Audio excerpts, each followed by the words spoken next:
Hola, buenas tardes. En primer lugar, quiero darle la bienvenida a todos y todas a la actividad de hoy. Soy Francisco Cruz Quintana, coordinador junto con Carolina Lainez del Diploma de Especialización en Psicoanálisis Aplicado, que es un título propio de la Universidad de Granada. Esta es la segunda edición y estamos preparando ya la tercera edición para el curso próximo, 2020-2021. Antes de pasar a presentar a la persona encargada de impartir esta clase de hoy, quiero agradecer a la Comisión Académica del Diploma el que haya accedido a que esta clase se haga en abierto y pueda escuchar la gente que no está matriculada en el diploma, como así también lo hicieron con otras actividades como el Seminario de los Sueños, impartido por Carolina Lainez, Manuel Fernández Alcántara, Cayetana Correa y yo mismo, y también el seminario sobre estructuras clínicas impartido por Javier Arenas Planelles. La clase de hoy se llama El discurso capitalista, su alcance y su límite, y está impartida por José Slimovic. ¿Quién es José Slimovic? José Slimovic es psicoanalista de la Escuela Abierta de Psicoanálisis y es uno de los referentes del psicoanálisis a nivel internacional. A través de la enseñanza, de la suya, ¿no? Del psicoanálisis en concreto, de la lectura que realiza José Slimovic, también de la práctica clínica y la supervisión clínica, tanto individual, grupal, como de instituciones.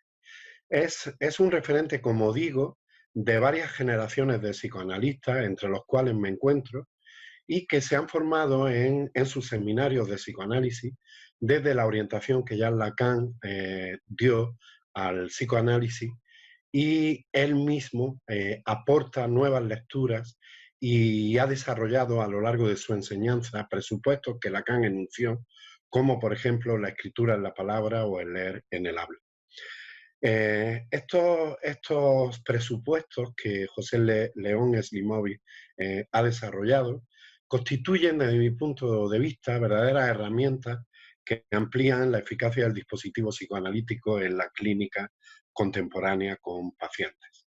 Y constituyen también un modo particular de cómo un psicoanalista escucha el sufrimiento en su contemporaneidad, ¿vale?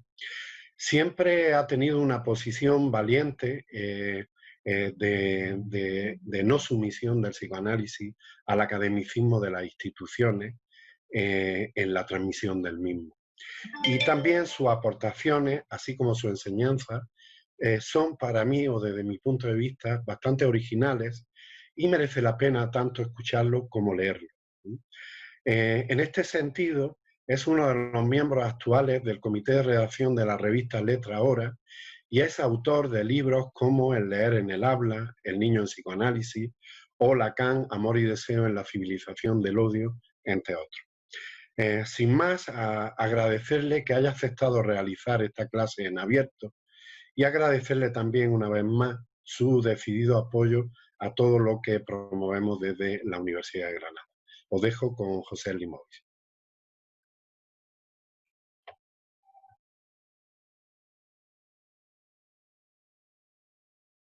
Podríamos decir, el sujeto entra en relación en su nacimiento con un defecto en el instinto, un defecto en el instinto sexual, ¿cierto?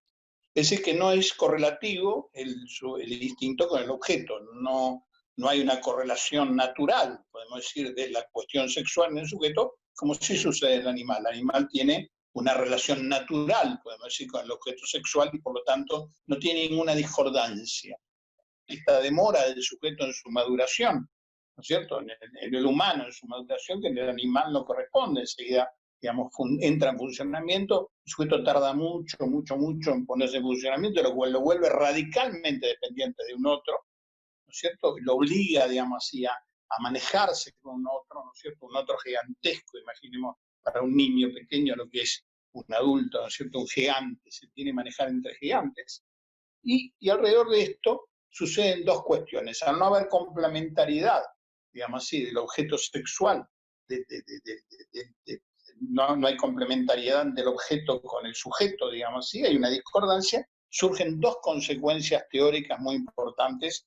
Primero, no hay una escritura de relación sexual, quiere decir que el instinto no está preformado, no va derecho donde tiene que ir, sino que toma los vericuetos del amor, de la pasión, de la desidia, del cansancio, de la pereza, del no deseo, del agotamiento, en fin, de todos los avatares que el deseo propone, al no hay una escritura de la relación sexual. Este es el fundamento de la enseñanza, uno de los fundamentos de la enseñanza de Lacan. No hay escritura de la relación sexual.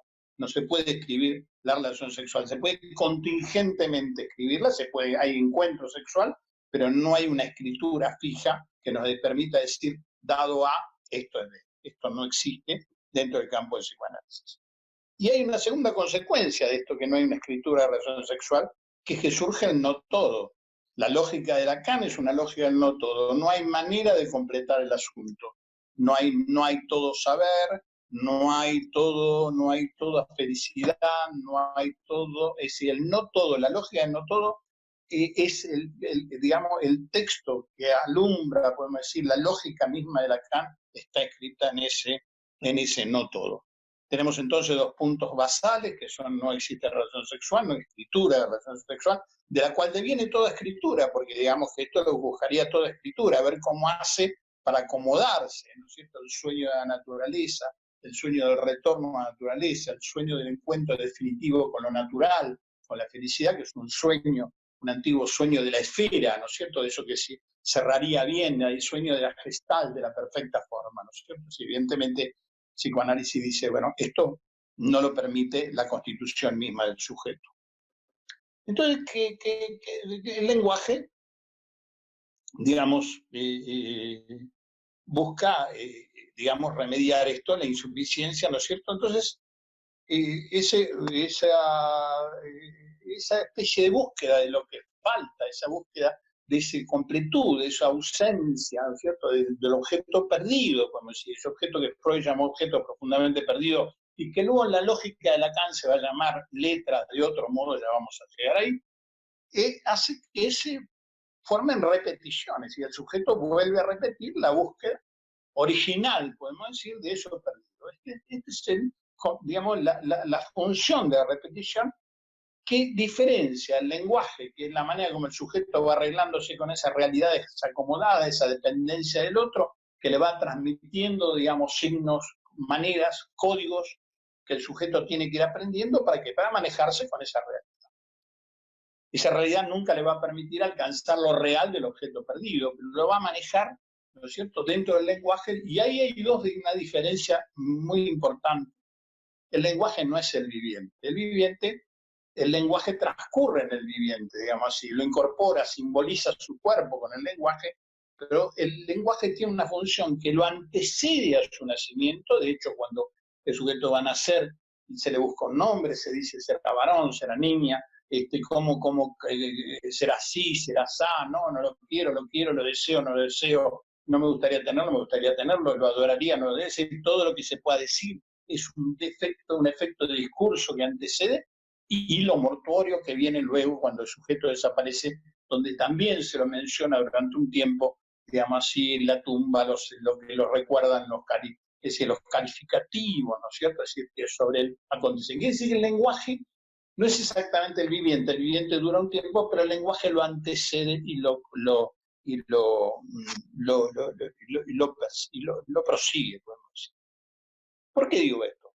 Porque ese deslizarse del lenguaje sobre el viviente funciona con la repetición que el lenguaje brinda de querer encontrar esa complementariedad que falta, esa complementariedad que ya es simbólica, que hay que encontrarla, digamos así, ver cómo se hace con eso que se hace ausencia, hace que se vayan construyendo matrices de repetición. Esas matrices son constantes, donde podríamos decir que esas constantes ya estamos ingresando a la escritura. ¿Por qué decimos que estamos ingresando a la escritura? Porque nos resulta muy difícil pensar en términos de escritura, por una razón muy simple. Nuestra civilización occidental, y en general todas las civilizaciones, pero especialmente occidental, es una civilización fonocentrista. ¿Qué es decir fonocentrista? Que hacemos de la palabra, incluso cuando nosotros escribimos, creemos que escribimos palabras, cuando en realidad lo que hacemos es dibujos. a los cuales les otorgamos el sentido de la palabra. Es decir, el fonocentrismo en ese sentido ha manejado, podemos decir, la metafísica, ha manejado el conjunto, ¿no es cierto? La palabra ha manejado el conjunto de todas las reflexiones, muchas, digamos, una gran cantidad de reflexiones que luego fueron, a partir del pensamiento de los años 60, 70, empezaron, digamos, 50, empezaron a reflexionar sobre el papel y el valor de lo escrito. ¿Por qué el valor de lo escrito? Porque el tema es, lo que apasiona al sujeto es, bueno, cómo se encuentra lo real, ¿no es cierto? Y cómo ir más allá, digamos, ¿no es cierto?, de la realidad, hacia lo real. ¿Qué cosa es lo real? ¿Cómo se llega a lo real? Entonces tenemos que ver, ¿no es cierto?, tenemos que ver ahí a partir de eso, ¿no es cierto?, cómo el lenguaje, ¿no es cierto?, en su lugar de palabra, voy a mostrar simplemente, no sé, espero que se vea la hoja, ¿no es cierto? Muestro lo siguiente, muestro acá el agua, ¿no es cierto? El agua sería la palabra ocasional, pero para hacerlo universal de la transmisión escrita, tengo que poner H2O, es decir, la fórmula científica, podemos decir, del agua, ¿no es cierto? Si entonces tengo esto, tengo que, la palabra es ocasional, yo puedo usar la palabra agua. ¿Por qué decimos ocasión? Porque la ciencia apunta a lo real, entonces el H2O apuntaría en lo universal a lo real. La ciencia apunta a ese real, ¿no es cierto? Está bien. Pero resulta que ahí tenemos un tema. Ustedes saben que Lacan, los que no lo conocen bien, no importa, lo van a entender bien esto que digo, porque no es lacaniano, evidentemente es de Saussure y demás, que está el tema del significante del sujeto. Ustedes saben que una de las cosas difíciles de entender en Lacan, o que a veces no se pueden entender, sin embargo, nosotros tratamos de trabajarlo permanentemente para entenderlos, es el problema del significante del sujeto. ¿Por qué estoy planteándolo? Porque el sujeto significante, ¿qué es el significante? Significante, dice Lacan, es lo que representa al sujeto, ¿no es cierto?, para otro significante. Pone el S1, ¿no es cierto?, el significante 1, podría ser el significante agua, lo pone en relación a toda la batería completa de significantes. Todos los significantes que ustedes quieran poner ahí, agua, fuego, aire, suelo, pez, todos los significantes que se le ocurran a ustedes. Y el sujeto es lo que quedaría ahí, ¿no es cierto?, entre una cosa y otra. ¿Por qué decimos que está ahí? Porque no hay complementariedad. No es que yo digo agua igual, ¿no es cierto?, la ciencia dice H2O y dice universal. Pero si yo digo agua, por ejemplo, puedo decir muchas cosas. Puedo decir, por ejemplo, el poeta diría el agua es fuego, ¿no es cierto?, y el bombero diría más agua. Es decir, el significante y el S2, la cadena completa de la red, que es S2, perdón, falta acá el S2, ¿no es cierto? Esto sería S2, perdón, lo voy a anotar para que se vea, luego lo voy a mostrar. S2, ¿no es cierto? Este sería el S2, la red completa de significantes, es que no hay una correlación, ¿no es cierto? Es la Torre de Babel. Es decir, ¿no es cierto? Si yo digo agua, puedo decir, yo digo agua, por ejemplo, ¿no es cierto? Entonces digo agua, y el otro me puede decir, no, agua no, suelo. Entonces, ¿cómo entiendo? ¿Cómo me entiendo? Entiendo por algo, ¿no es cierto?, que ordena esto. Vamos a ver qué es lo que ordena esta discordia, esta Torre de Babel en la cual algo se pierde, ¿no es cierto? Se pierde, ¿qué se pierde? El referente. No hay un referente exacto para el S1. No es que agua tiene un referente, decimos, el agua, no puedo ir, ¿por qué se tiene que inventar lo real? ¿Por qué se tiene que inventar la ciencia? Porque si yo digo agua y tengo que mostrarle a alguien lo que es el agua, como referente, ¿qué hago? Tengo que ir con un cuenco de agua y mostrárselo. Como esto es imposible, digamos así, se fabrica lo real a través de la ciencia. La ciencia va progresando hacia encontrar una fórmula universal que traduce como H2O. Este es un proceso de siglos, ¿no es cierto? No es una cosa. Pero se pierde el referente. Quiere decir, al perder el referente, un referente que vincula directamente, si yo digo agua, digo suelo, si digo agua, digo fuego, no, puedo decir agua y fuego, poeta, agua más agua, bombero, ¿no es cierto? Es decir, cae ahí algo, ¿no es cierto?, que no es precisamente un referente único. Por lo tanto, hay un significante que falta, el significante que correlacionaría exactamente, ¿no es cierto?, que correlacionaría exactamente un término con el otro. Si me falta el significante que diría, bueno, el agua es esto, ¿no? No, me falta esto. Para decirlo tengo que decir H2O, pero ya H2O es el modo de transmisión universal que sobrepasa la palabra, sobrepasa la lengua, ¿no es cierto? Ya no necesito decir H2O, no importa si un japonés y en otro idioma habla con otro idioma totalmente diferente, se entienden perfectamente. H2O dice lo científico, H2O. Se entiende, hay una pérdida del referente. Y al perder el referente suceden dos cosas. Por un lado, falta un significante que unifique los términos. Ese es el sujeto. El sujeto es el lugar abierto, el significante que falta, que unificaría el lugar del referente, ¿no es cierto? Es el lugar abierto que permite el juego de que para algunos el agua sea fuego y para el bombero sea más agua. Ese es el sujeto, lo que se ubica en ese no hay significante, el significante tachado, como vemos acá, significante tachado, ¿no es cierto?, que representa precisamente la falta de... Entonces, el significante es lo que representa al sujeto frente a otro significante. Y entendemos que representa esto frente al otro. En el momento que yo digo agua es fuego, surge el sujeto. Ah, usted me está hablando de que el agua es fuego, usted es poeta. Si yo digo más agua, a usted es bombero. Y surge entonces el lugar del sujeto a partir, ¿no es cierto?, de este juego del S1 y el S2. ¿No es cierto? El sujeto sería ese lugar de conmutación, ese lugar cero que hace funcionar el encuentro del lenguaje con el lenguaje. Si esto se entendió un poco, este es la Torre de Babel, es lo que hace que no nos podamos entender exactamente. Si yo digo, imagínense, yo estoy hablando de una persona y digo, no, el agua es fuego. No, escuchen, yo soy bombero, cuando necesito agua no le voy a decir fuego, al fuego voy a apagarlo. Evidentemente, ahí hay una discordancia, ¿no es cierto? Entonces, ¿cómo? Se ordena de dos maneras. Hay una pérdida, ¿cierto?, que es una falta, que es el significante que falta, el sujeto que falta como significante, y por otro lado, un goce que se pierde, que es el goce de la exactitud del objeto encontrado, porque justamente no está el objeto completo, que sería la letra A, el goce que es el resto que cae. Hay dos, ¿se entienden? Dos faltas. Una, ¿no es cierto?, es una pérdida, la pérdida del lugar del significante que unificaría. Y del otro lado cae el goce correspondiente. Ya vamos a ver qué quiere decir el goce en como letra ahí en la enseñanza de Lacan un poquito. Bien. Y ahí surge el tema de los discursos. ¿Por qué surge el tema de los discursos? Porque hay que ordenar las cosas, porque todos, digamos, no podemos decir que la palabra ocasional, por supuesto los discursos no son sin palabras, pero no se aposentan en la palabra. La palabra es más o menos ocasional, ahí yo puedo usar las palabras que quiera, lo importante es desde qué lógica hablo. Entonces los discursos son, digamos así, ordenaciones lógicas que permiten, ¿no es cierto?, permiten que se organice el lazo social, ¿no es cierto? Organiza el lazo social, son escritos lógicos, más allá de la palabra, y tratan, ¿no es cierto?, de fundamentalmente, alguien podría preguntar, bueno, pero entonces los discursos que tiene el psicoanálisis, ¿son todos los discursos que hay?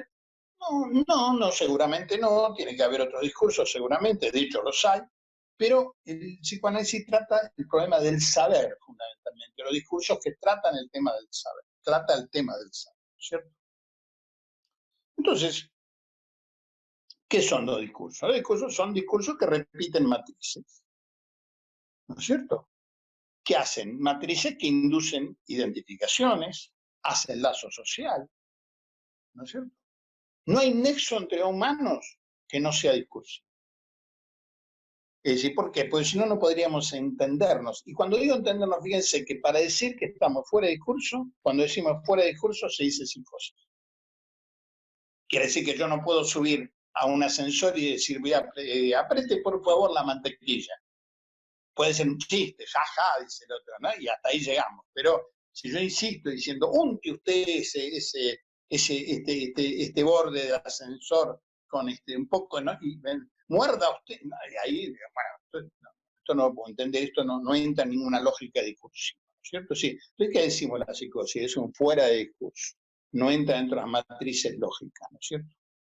Por eso decimos que el discurso analítico, los discursos analíticos, no, el discurso analítico, perdón, no es el único, debe haber otros, pero seguramente es el que nosotros podemos apreciar de alguna manera, ubicar sus matrices. Esto es cierto, que tratan el tema del saber. Y entonces tenemos que los discursos, ¿no es cierto? Discursos que tenemos son 4 discursos, ¿no es cierto? ¿Sí? Vamos a ver si lo tengo acá. Son 4 discursos, que los muestro acá. Amo, el discurso del amo, el discurso de la universidad, el discurso histérico y el discurso del analista. Son los 4 discursos que los 4 tienen forma de trabajar el tema del saber, ¿cierto? Los 4 discursos trabajan cada uno el tema del saber. Cada discurso tiene a su vez 4 términos. Es un aparato que tiene 4 patitas y 4 articulaciones, ¿no? Tiene 4 términos que son el significante amo, S1, que ya lo vimos respecto al sujeto. Tenemos el S2, que lo vimos como la red completa de significantes. Lo vimos como el sujeto barrado de significante ausente, digamos así.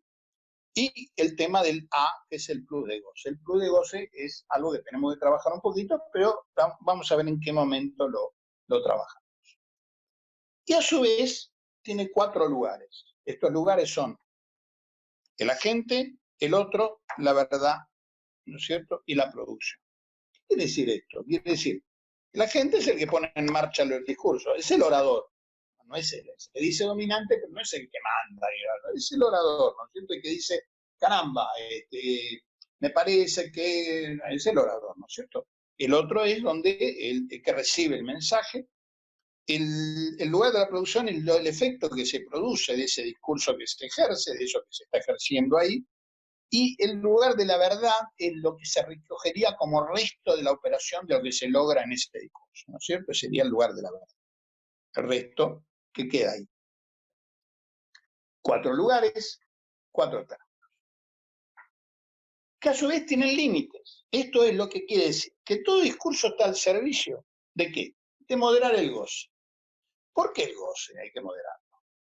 Porque el goce es un exceso que va más allá del placer. Ustedes saben, Freud, más allá del principio del placer, lo que funda dice, y hay algo que va más allá del placer, y que induce que un displacer, pero un displacer que lleva a un lugar muy curioso, que es,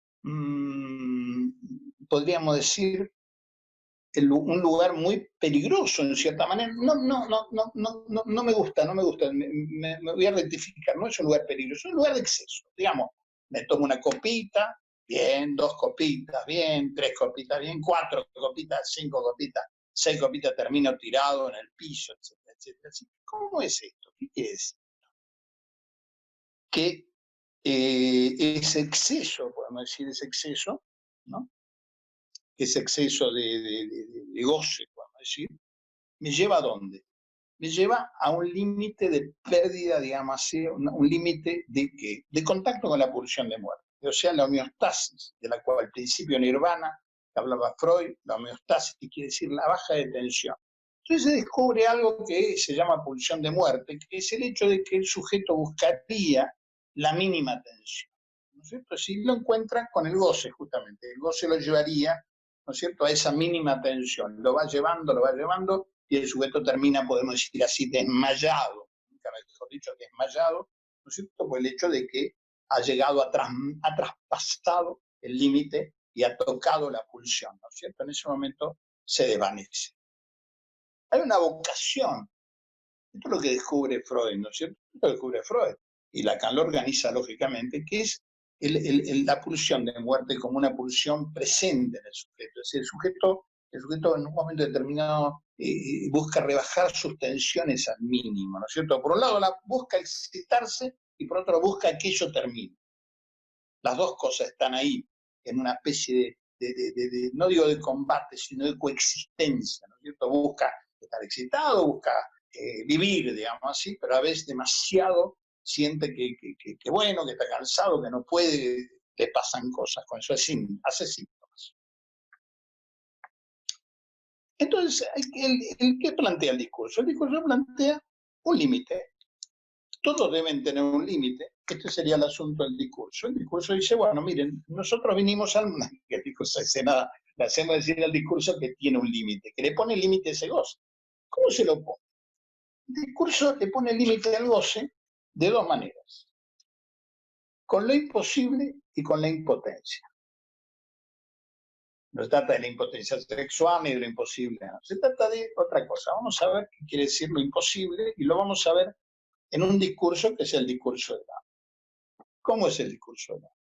El amo es ese S1, que lo hemos visto ahí, ¿no es cierto?, que se dirige al S2, o sea, la red completa, para producir ¿qué? La letra A, o sea, el goce más, que irá a causar al sujeto en el lugar de la verdad. El sujeto queda causado, ¿no es cierto?, por el amo, ¿no es cierto?, por el significante amo, que vuelvo a decir, no es que sea dominante solamente, sino que es el orador, es el que habla, le habla, digamos así, a la red despacha, podemos decir, la pérdida de ese momento y el goce causa la aparición del sujeto. Fíjense que es un circuito, ¿no es cierto?, donde el sujeto aparece por la producción del goce, ¿no es cierto? ¿Sí? Al caer el goce de referente, no es referente, no hay complementariedad, ese goce causa a su vez la aparición del significante familiar. ¿Se dan cuenta? La letra determina el significante, pero la letra a su vez es efecto del juego de los significantes. Causa la falta del significante sujeto, pero a su vez es efecto de los significantes. Ahora, ¿por qué dijimos imposible? Porque no hay manera que el amo antiguo, estamos hablando del amo antiguo, no del amo moderno, no hay manera que el amo moderno sepa. El amo antiguo no nació para saber, nació para mandar. Quiere que eso marche. Y le digo, ahí hay una cuestión, no voy a hablar prácticamente, por más que uno no puede evitar hablar de clínica, siempre se habla de clínica, se habla de psicoanálisis, se quiera o no se quiera, se piense o no se piense, siempre está presente en nuestro pensamiento de psicoanalistas. Nuestra práctica, nuestra praxis es esa. Fíjense lo siguiente, voy a una postilla clínica para mostrarles cómo el lugar del amo es un lugar problemático, porque el lugar del amo dice, bueno, que eso marche, no importa, el asunto es que eso marche, ¿no es cierto? Que es más mucho de estos tiempos, ¿no? De estos tiempos todo tiene que andar, vamos ya, esto tiene que funcionar, esto no puede detenerse, la máquina tiene que ser. Hay un gran debate en la sociedad sobre esto, ¿no es cierto? ¿Qué pasa? Sucede que recibí hace poco en la consulta a una persona que viene y dice que hizo un tratamiento para la angustia, sentía mucha angustia, y que efectivamente ha remitido la angustia, ¿cierto? Por un tiempo de tratamiento, pero le ha quedado una profunda sensación de soledad, de desazón, que no logra suturar, podemos decir, que no logra ordenar en el tratamiento que venía haciendo, y por eso quiso consultar un análisis. Bueno, y ha sido un acto muy positivo, ¿no es cierto? Él se libera de la angustia, y sobre esa base de liberarse de la angustia, el amo ha funcionado, eso marcha, y, bueno, usted vino a sacarse la angustia, acá tiene la angustia, listo. Luego va y dice, pero aparte no sé por qué me siento mal, no sé por qué me siento mal, no sé por qué me siento desolado, no sé por qué me siento triste, no sé. Y el terapeuta dice, bueno, usted quería esto, tiene esto. Y bueno, él consulta entonces, y lo que vemos es que a los 8 años aproximadamente de esa edad, él contempla como la madre se angustia profundamente, de una manera, digamos así, notable, entra en pánico, esa es la palabra del médico. Usted no tiene que tener cuidado, tiene que tener pánico, le dice a la madre de una hermana pequeña del sujeto, dice, por la enfermedad que tiene no puede golpearse, no puede, en fin, era una cosa muy grave. Y la angustia de la madre, y luego inmediatamente muere la hermana de la madre, en fin, se produce una serie de sellos, de ocasiones, donde él contempla la angustia, ¿no es cierto?, materna de una manera muy fuerte, pero a la vez pasa algo bastante curioso, que es difícil de entender esto, un poquito difícil de entender, pero que es necesario entenderlo. ¿Por qué él se angustiaba? Se angustiaba porque estar angustiado es la manera de participar. La manera de quedar incluido en la escena familiar, la manera de participar de la vida cotidiana de esa familia era estar angustiado. No podía no sentirse angustiado. Efectivamente, cuando la angustia fue curada, digamos así, por el amo, en ese momento digo el amo, ¿no? El amo, porque el amo funciona, ¿no? No es que le dice, no se angustie más, no se angustió más, aparece su desolación. ¿Cómo queda? Excluido. Quiere decir con esto que tiene que decir la angustia, no, sino que no le fue dado podríamos decir, el saber no total, un saber aproximado de cuál era la causa de su angustia. Y al no comprender la causa de su angustia, simplemente, podríamos decir, no comprendió la causa en el sentido más discursivo, en el sentido de que la exclusión estaba en juego. Él o se angustiaba o quedaba excluido. Esta es la dialéctica de hierro que entraba. Entonces, efectivamente, cortó con la angustia, pero quedó con la soledad y la exclusión. Por supuesto que es muy interesante ver desde este punto de vista cómo hay que tener un cierto cuidado clínico, ¿no es cierto?, cuando uno trata el síntoma, de no tratarlo como un amo, sino de escuchar atentamente todas las derivas que tiene lo que se está planteando en el que habla. En ese sentido nos diferenciamos un poco, podríamos decir, de otras corrientes. No voy a hablar contra ninguna técnica psicológica, ninguna técnica psicoanalítica, pues no me corresponde eso. Simplemente digo de que en nuestro trabajo tenemos que tener una cierta atención al valor del síntoma, no para sacarlo, sino para tratar de entender de qué se trata lo que está en juego y luego ver cómo se opera con eso. Dejemos imposible, ¿no es cierto? Imposible que el sujeto alcance el saber, porque no está para eso, está para marchar, está para eso marcha. Ese es el amo antiguo. El amo antiguo, ¿qué hacía? Ponía ahora vamos a hablar del amo antiguo, pero en otro momento. Ahora vamos a ver al otro elemento, la impotencia. Recuerdan que dije imposible e impotencia. Y ahí vamos a ir al discurso de la histeria. El discurso de la histeria se formula de esta manera, ¿no es cierto? Del saber, el saber, ¿no es cierto? El sujeto se dirige al amo, ¿no es cierto?, para causar un saber que coloca al objeto A en el lugar de la verdad. ¿Qué quiere decir esto? Quiere decir que el sujeto, o sea, la ausencia del significante, donde se planta la histeria, ¿no es cierto?, se planta justamente la división subjetiva, se planta en que todavía no sabe de qué se trata el asunto, y dice, bueno, a ver, ¿de qué se trata el asunto? ¿No? Y le pregunta al amo, ¿no? Le pregunta al amo, dime, ¿qué sabes tú de este asunto? Entonces el amo dice, no, yo sé bastante, fíjate todo lo que sé. Entonces produce el saber, ¿no es cierto? Produce el saber. El amo trabaja para producir el saber, lo sostiene el saber. ¿Y qué dice? Trata de dilucidar lo que es la histeria o la histérica, o el histérico, si se quiere, en ese sentido no tiene por qué, pero Lacan lo llama la histérica, eso sí, y ¿qué es como objeto A? Como goce, como plus de gozar. Es decir, darle el lugar, podríamos decir, el objeto precioso que es. Ahora fíjense lo siguiente, en ese camino ya está dispuesta a sostener al amo, ¿eh? No es que, pero cuestionarlo también. Esto es lo importante, por eso el discurso analítico viene del discurso histérico. El discurso histérico cuestiona al amo, le dice al amo, bueno, pero tú estás seguro que el saber que tú produces es un saber valedero. ¿Y de dónde sacas tú? ¿Se acuerda la histérica de Freud que le dice a Freud, déjeme hablar, no me interrumpa, déjeme hablar?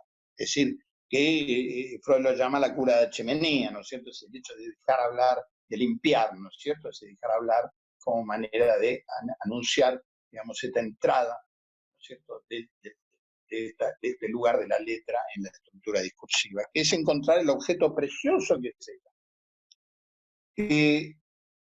En lugar de la verdad, entonces, es este lugar que juega. Ahora, ¿cuál es acá la impotencia? La impotencia es que el saber nunca le va a dar el lugar.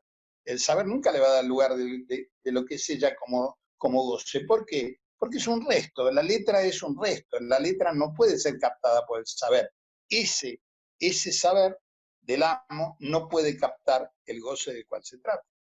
Es decir, en ese sentido, la histérica queda insatisfecha. Pero curiosamente se satisface en la insatisfacción. Esto es lo que descubre Lacan, ¿no es cierto? Es decir, que se descubre que quiere saber, pero se arregla con los significantes que le brindan, ¿no es cierto? Hasta que un día se declara definitivamente insatisfecha. Entonces, el trabajo del amo es tratar de producir el saber que permita dilucidar de qué se trata el goce en la histeria. Y la histeria lo que le dice es que la insatisfacción no logra satisfacerla. Por lo tanto, esa insatisfacción gira, ¿no es cierto?, en la impotencia del saber respecto a alcanzar, del saber respecto a alcanzar la causa del goce, la verdad del goce. No sé si fue claro. Voy a volver a repetirlo hasta que se pueda captar si es necesario. Porque la impotencia es muy importante, darse cuenta que el saber no puede alcanzar el objeto A. No puede alcanzarlo por una razón muy simple, porque el objeto A es un resto, justamente que es un resto lógico. Es el goce en tanto inaprensible, en tanto lo puedo encerrar y manipular dentro del objeto lógico, como un objeto lógico, como letra, pero solo puedo escribirla y leerla. Lo que no puedo hacer es captarla, capturar, no puedo capturar. Cuando lo capturo como goce imaginario, por ejemplo, en los productos científicos, en los tecnológicos. El nuevo móvil, ¿cierto? Ahí sí capturo algo del objeto, pero tiene que estar ya el discurso capitalista organizado, no es el discurso de la histeria. Justamente no se trata de un objeto tecnológico, la histeria busca, sino busca saber algo de lo que es ella como objeto precioso en el campo del lenguaje. Lo cual logra efectos maravillosos verdaderamente en el campo de la poética y de la sublimación mística. Bien, quizá me siento un poco disconforme con esta explicación, pero bueno, creo que tengo que seguir adelante porque si no me quedaría detenido acá. Por lo tanto, la impotencia es esa, imposibilidad del amo por llegar al saber, no está para eso, impotencia del saber para llegar al objeto A, no llega al objeto A, no puede llegar al objeto A. Bien, tenemos ahora entonces, lo siguiente, ¿no es cierto? Una vez que tenemos los límites que trabajamos, en el discurso del amo y en el discurso de la histérica, ¿no es cierto? Hay una disyunción entre el saber y la verdad, ese es el asunto, ¿no es cierto? Hay una disyunción entre el saber. El saber, a ver, vamos a ver, el saber no busca la verdad. Ahora lo entendí. Fíjense lo siguiente, el discurso de la histérica dice que hay una disyunción entre el saber y la verdad, que la verdad y que el saber es impotente para llegar a la verdad. ¿Qué quiere decir? Si yo voy a un examen de derecho y le digo al profesor, esta ley no es justa, ¿no?, porque no atiende a la verdad de la situación, digamos, el profesor me diría, no, mire, acá no se trata de la justicia, se trata de la ley. Se trata de justicia para la ley, no si es justa o injusta. Es decir, entonces no, pero yo tengo derecho a decir que es injusta. Sí, tiene todo el derecho, pero ¿cómo es la ley? Entonces el sujeto dice, no, yo la ley no la estudié porque es injusta. Ah, ¿no la estudió? Bueno, entonces no puede aprobar, porque usted está para saber la ley, no para que nosotros resolvamos su relación con la justicia. Bueno, la relación con la justicia que usted tiene, para usted es injusta y para otros es justa, a tal punto que mucha gente la escribió como una ley y la legisló. Quiere decir que hay una disyunción entre el saber y la verdad. Ahora creo que lo pude transmitir bien, ¿no es cierto? Hay una disyunción entre saber la verdad. Y cuando yo voy a rendir un examen, no estoy diciendo, a ver, ¿será verdad que 2 más 2 es 4? ¿No será verdad? ¿Será verdad H2O el agua? ¿Por qué H2O no H2O3? Entonces yo voy y digo, no, H2O no, H2O3. Entonces el profesor me dice, ¿por qué H2O3? Y no, ¿por qué H2O? Y yo le cuestiono, dice, bueno, mire, porque es el idioma universal y el lazo social hace discursivo de la ciencia hace que eso sea así. Ah, yo no estoy de acuerdo. Bueno, no está de acuerdo, pero no aprueba la materia. Sí, ¿por qué? Pues no se trata de la verdad, de lo que usted piense como verdad, sino que se trata del saber. Disyunción, entonces, entre la verdad y el saber. ¿Por qué hay una disyunción entre la verdad y el saber? Porque el saber aspira a la totalidad, cosa que no lo logra, pero aspira a la totalidad. Y la verdad no alcanza tampoco la totalidad, es un semi-decir la verdad, es decir, en psicoanálisis esto es así. Creo que ahora lo pude transmitir, disyunción entre el saber y la verdad, ¿no es cierto? Cuando me preguntan por el saber, no me preguntan por la verdad, me preguntan por el saber. Si es verdad, mejor. Pero la verdad medio dicha, porque ¿cómo sé que? Por ejemplo, bueno, no, basta, yo creo que ya lo vimos. Pasemos entonces al discurso capitalista. Ahora sí, más o menos tenemos ordenados. Son 4 discursos, 4 términos, ¿no es cierto?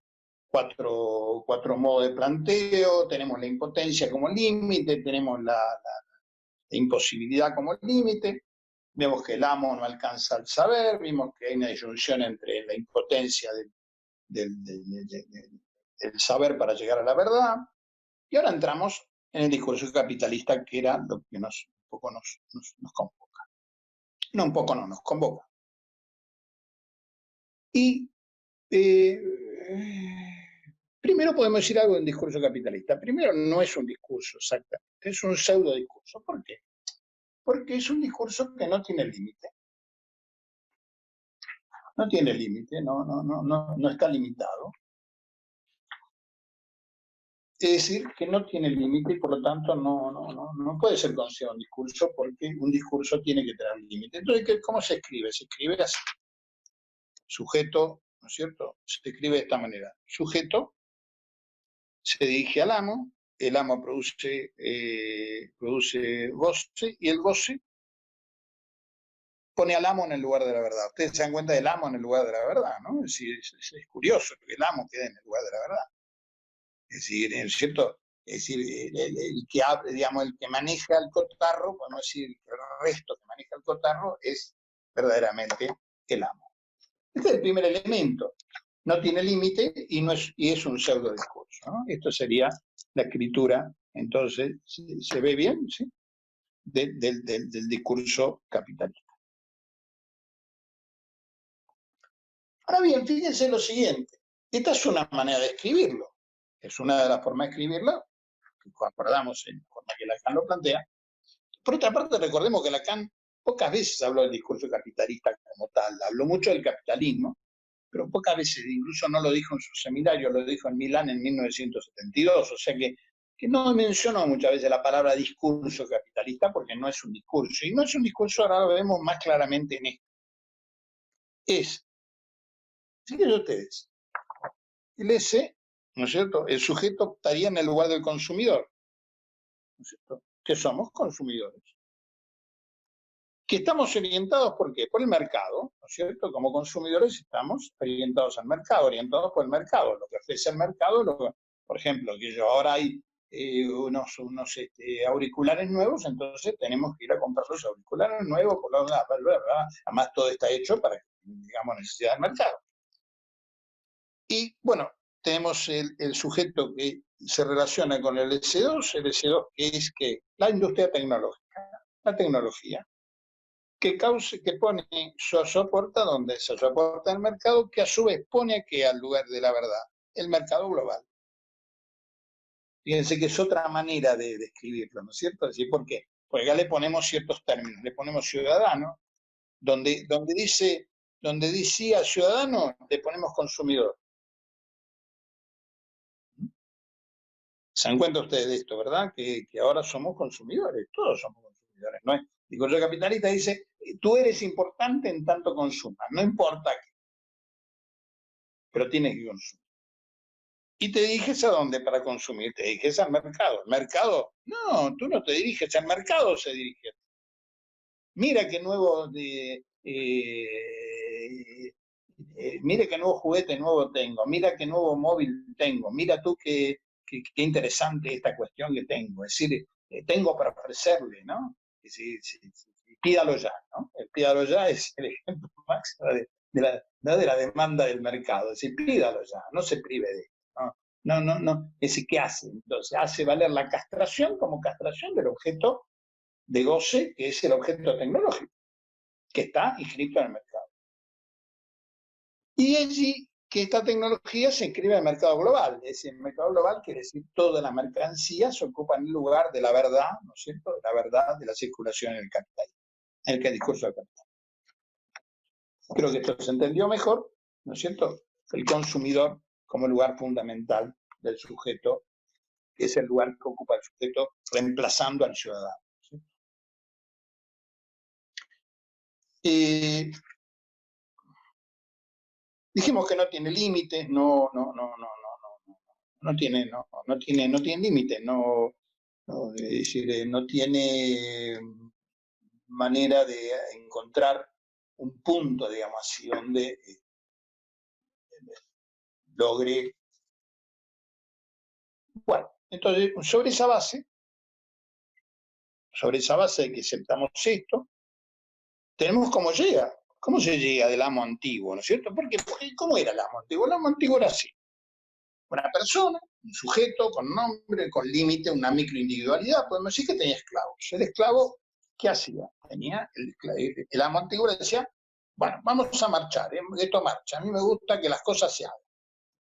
Entonces el esclavo corría a hacer las cosas, ¿no? Y entonces le preparaba al amo, por ejemplo, la comida que al amo le gustaba. Entonces el amo le decía, qué bien que has cocinado esta semana, está rica, muy bien esta comida que has hecho, ¿cierto? Entonces, ¿qué obtenía? Obtenía el goce del saber hacer. El esclavo era el que sabía hacer, el saber artesanal quedaba en manos del esclavo. Y el amo, ¿qué le daba? Le daba el reconocimiento. Todo esto está fundado en Hegel.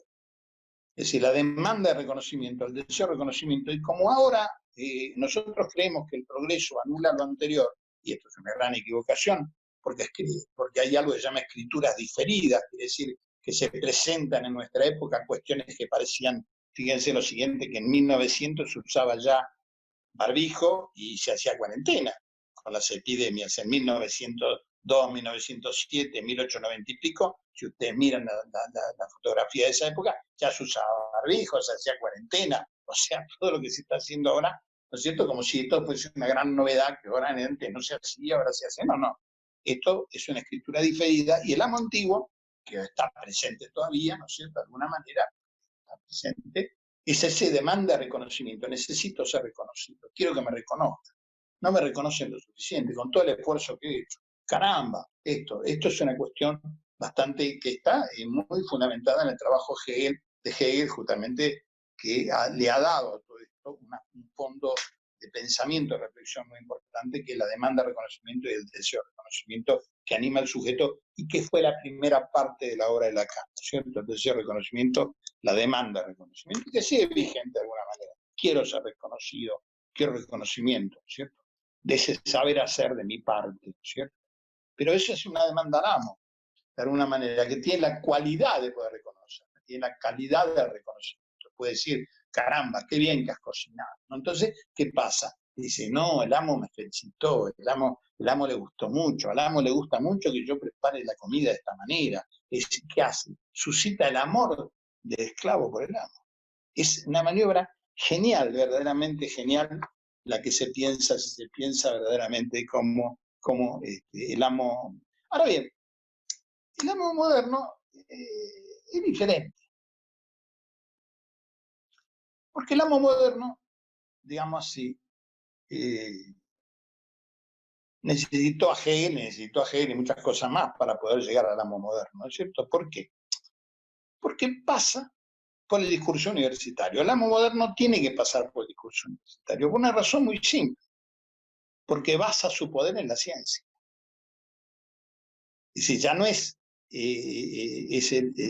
decir, ya no es el amo, podríamos decir, singular, es el amo, ¿cierto?, que está vinculado al saber científico. Este es el amo moderno, ¿cierto? El amo moderno necesita pasar por el discurso universitario, que a diferencia del discurso universitario, el discurso capitalista no tiene límite, en cambio el discurso universitario sí tiene límite. Esto es importante. El discurso universitario tiene un límite que el discurso capitalista no tiene.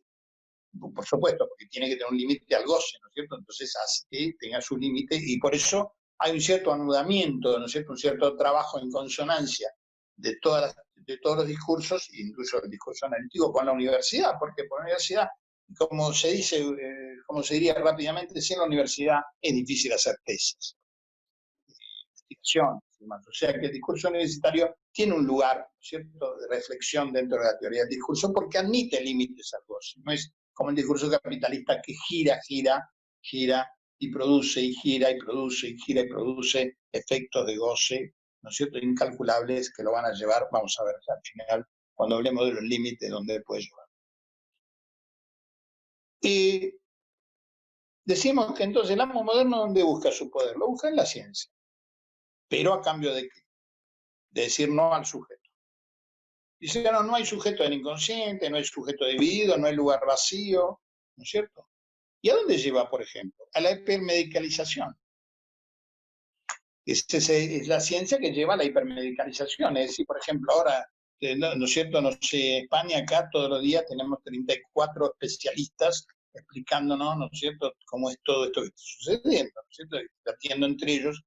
Es decir, por lo tanto, el discurso universitario cambia el lugar del saber.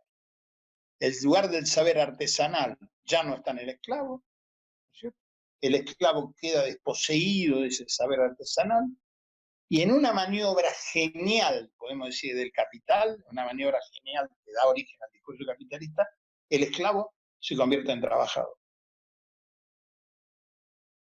Y entonces su trabajo se convierte en plusvalía. Y ahora vamos a ver qué quiere decir esto. Pero por ahora tenemos que el saber cambia de lugar y el saber se convierte en el lugar del saber del amo, y todo es saber.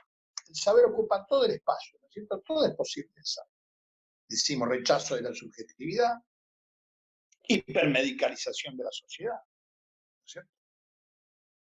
Entonces, todo saber y burocratización del saber también, ¿no es cierto? Es decir, que se necesitan grandes aparatos del Estado que permitan que ese saber se organice, se expanda, ¿no es cierto?, se consolide, ¿no es cierto?, y de esa manera se permita que el discurso capitalista fetichice la mercancía. ¿Qué quiere decir? Que vivimos fetichizando objetos, que a su vez, esto es increíble, van sustituyendo la relación entre sujetos, porque el sujeto tiene que ser expulsado por el capital, ¿no es cierto? El sujeto no puede ser admitido, el sujeto del inconsciente, el sujeto de la división, el sujeto que oscila, el sujeto tiene que estar en la producción, el sujeto tiene que estar en el consumo, ahí tiene que estar el sujeto. Entonces, de las relaciones entre sujetos, se escucha, perdón, porque se borró la imagen, no sé si ¿se escucha bien? ¿Hola? Sí, se escucha bien. Sí, bien, perfecto. Entonces, el discurso capitalista fetichiza, decimos, la mercancía, la vuelve fetiche. Ustedes saben lo que es un fetiche, no es lo que ocupa el lugar de lo real, ¿no es cierto? El fetiche es lo que ocupa el lugar de lo real. Y esa fetichización, ¿no es cierto?, hace que de las relaciones entre sujetos se pase a relación entre cosas. Todo está medido, todo está sopesado, me conviene, no me conviene, cómo me conviene, cuándo me conviene, quién llama, quién no llama, cómo se hace esto, todo está sopesado, todo está, el saber entonces, ¿no es cierto?, como fuente de poder. El saber se convierte en una fuente de poder. Esto es fundamental entenderlo, ¿no es cierto? Y el saber del amo, entonces, como una ciencia, se hace ciencia, ¿no es cierto? El saber del amo es la ciencia. Y un patrón que no tiene rostro, ¿no es cierto? ¿Y por qué aceptamos esto? Creemos en la ciencia, lógicamente creemos en la ciencia, y gozamos del objeto tecnológico que confundimos con la ciencia. Creemos que el móvil es ciencia. Creemos que el objeto de goce es ciencia, ¿cierto? Nosotros creemos que eso es el objeto tecnológico de ciencia. Y el amo moderno aparenta retirarse. ¿Por qué digo aparenta retirarse? Porque se desplaza sobre el consumidor. Simplemente el amo moderno consume ciencia. El paso de la sociedad feudal al capitalismo parecería ser que es un gran avance de la humanidad, y es verdad que es un gran avance de la humanidad, ¿no es cierto? Pero vamos, todo eso habría que discutir por qué es un gran avance. Es un gran avance por otras razones, que serían efectivamente la puesta en cuestión de la religión como amalgama de los pueblos, la puesta en cuestión del sistema de dominación feudal el señor feudal ya no funciona, ¿cierto? No funciona para la producción, ya no es un obstáculo a la producción, por lo tanto el capital encuentra esa verdad, ¿no es cierto? Pero lo que no logra es que la verdad reprimida que estaba en el feudalismo persiste en el dominio y la servidumbre, ¿no? Bajo la idea de una libertad, ¿no es cierto? De una libertad y de una igualdad. Pero tengamos claro lo siguiente. Nosotros somos libres. Por ejemplo, si yo quiero salir a la calle con un pompón verde emprendido en el pelo, ¿no es cierto? Así, vestido anaranjado, con unas franjas amarillas, ¿no es cierto? Así, mientras con grandes zapatones y con un jubón, ¿no es cierto?, del siglo XI, mientras de mi oreja me pongo un ratón, digamos así, ningún problema. Lo que no puedo hacer es tocar la propiedad. Se encuentra que la nueva moral no pasa por los cuerpos, ¿no es cierto? Es el gran cambio de la ciencia. La moral no pasa por el cuerpo, pasa por la propiedad. Por eso hoy podemos decir que los cuerpos pueden despedazarse, pueden cambiarse, pueden hacer lo que uno quiera con los cuerpos, ¿no es cierto? Armar 20 géneros y está muy bien todo esto, no es que nosotros no estamos acá para hacer pensamiento crítico, estamos para reflexionar sobre lo real y la realidad.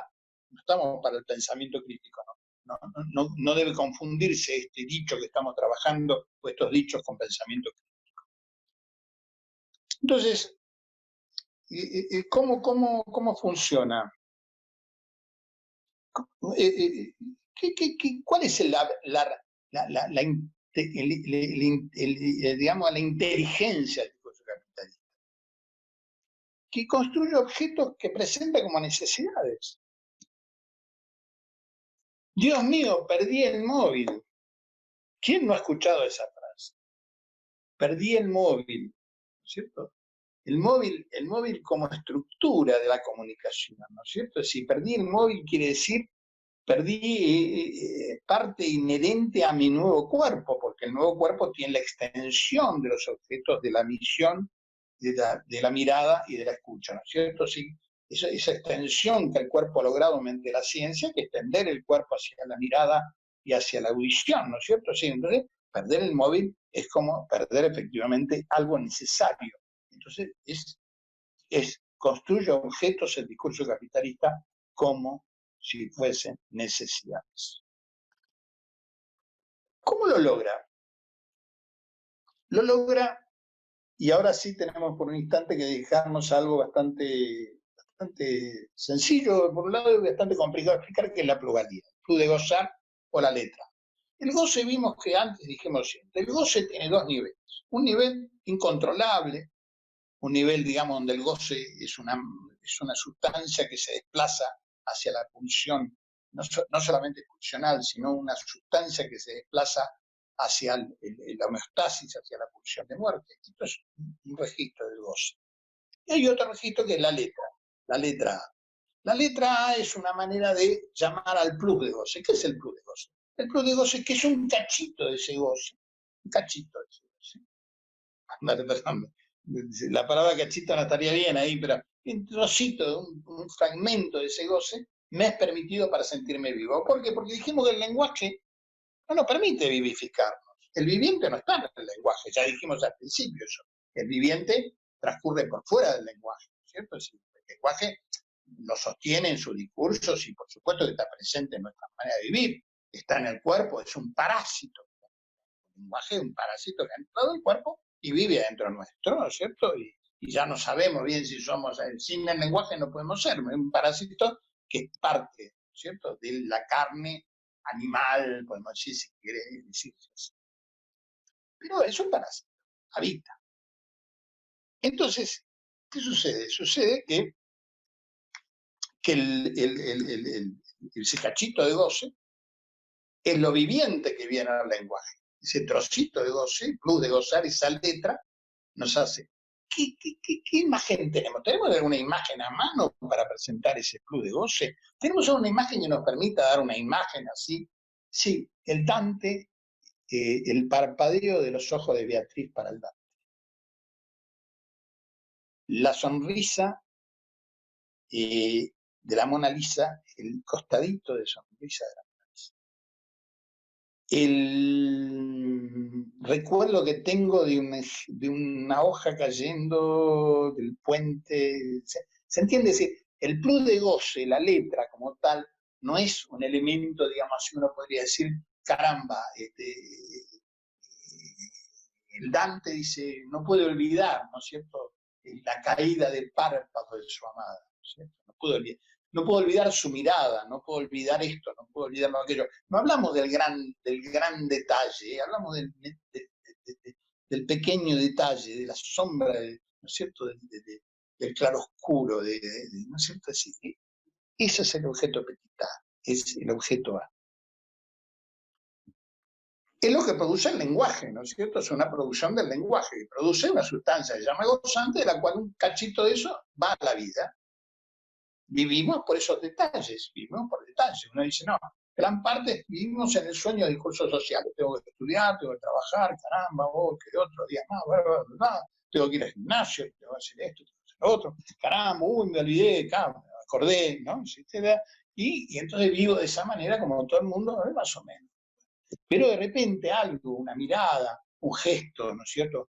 Un gesto inmotivado ha captado mi atención y de pronto el mundo se ha trastocado, o eso ha cambiado de lugar, o algo me ha sucedido con eso.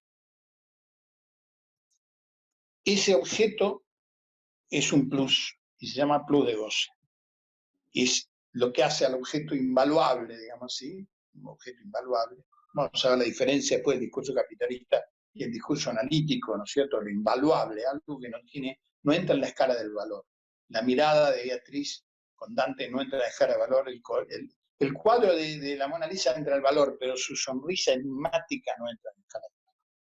Algo que no entra en la escala del valor, no es ni más ni menos, no es ni tiene un valor ni tiene otro valor. Es muy difícil aceptar que algo no tiene valor porque el falo se muestra como más o menos. Pero no voy a hablar del falo ahora, simplemente mostrar esto. El objeto A como plusvalía. ¿Por qué plusvalía? Yo dije porque antes que el esclavo, cuando libera al esclavo, digamos así, pues se dan cuenta que tecnológicamente ya no conviene. Claro, conviene que la máquina funcione y el vapor funcione, y para que esclavo hay que darle de comer, trabajan mal, son haraganes, no les gusta trabajar, porque claro, son esclavos, le han perdido su cuerpo, ¿no es cierto? Han ganado el reconocimiento del amo, pero han perdido su cuerpo. Entonces, una vez que tampoco ponen tanto su cuerpo, en fin, no conviene, por lo tanto la máquina los reemplaza rápidamente. Los liberan para que se conviertan en trabajadores y dicen, vamos a pagarlo en sueldo. El patrón, digamos así, el patrón paga un sueldo y con eso paga la fuerza de trabajo. Pero él convierte la fuerza de trabajo en mercancía. Es decir, yo le pago al trabajador un salario, pero su fuerza de trabajo, la que he comprado con salario, le incorporo el valor de mercancía. Y digo, bueno, y aparte, yo te pagaré un par de euritos, pero voy a agregarle un par de euritos más como mercancía. Mi trabajador ha trabajado para lograr esto, vale 2 euros. Esa es la ganancia. Una ganancia que viene del trabajo, ¿no es cierto? No pagado, porque no lo he pagado. Bueno, pero yo tengo gastos también, ¿no es cierto? He puesto mi capital, he puesto en riesgo, he puesto mi vida, ¿no es cierto?, en juego. Además, yo también trabajo, sí, nadie duda de que el patrón también trabaja, ¿no es cierto? Especialmente porque tiene la ciencia de su lado. Pone todos los instrumentos necesarios para que eso produzca. Eso se llama plusvalía. Bien, el discurso analítico hace que el plus de goce, ese plus de goce, quede al lado del sujeto. Se encuentra la diferencia, ¿no es cierto? Es decir, brindarle al amo el plus de goce y que él lo venda como mercancía, de que el plus de goce quede del lado del sujeto. Que disponga de ese plus de goce. Que pueda admirar algo. Que pueda abrir los ojos y contemplar el horror y la belleza del mundo, las dos cosas. No una sola cosa, sino las dos cosas. Estamos hablando acá de un mundo beatífico, donde los ángeles, no, estamos hablando del mundo en el sentido de una aproximación a lo real. Entonces, una vez que vemos que estos detalles del discurso capitalista, ¿no es cierto?, el hecho de crear necesidades como si fueran crear objetos como si fuesen necesidades, la ciencia como todo saber, el hecho en fin, lo que hemos visto está grabado ahora, no vamos a repetir de nuevo todo. ¿Y qué decimos del discurso analítico? El discurso analítico decimos que no tiene pretensión de decir toda verdad, ni todo saber, ¿cierto? Es más cómodo. El analista no está para decir todo verdad del discurso. ¿Por qué? Porque si toda la verdad simplemente porque no podía decirlo. ¿Por qué? Porque faltan palabras para decirla toda. Pues no hay escritura de relación sexual, entonces no podría decir lo fundamental que funda toda escritura. Su trabajo es anunciar, trabajar con el resto, trabajar con lo que queda fuera de lo que es como esta angustia que deja esta angustia trabajada por este terapeuta que dejaba fuera que la soledad del sujeto, ¿no es cierto? Se dejaba fuera del asunto su soledad, dejaba fuera su exclusión, ¿no es cierto? Si el analista dice, eso el resto, eso que quedó afuera, vamos a hacerlo entrar, ¿no es cierto? Entonces, ¿es un lazo social el discurso analítico? No, no es un lazo social. Es una intervención sobre los síntomas, ¿no?, que dejan fuera de su marco los otros discursos. Por ejemplo,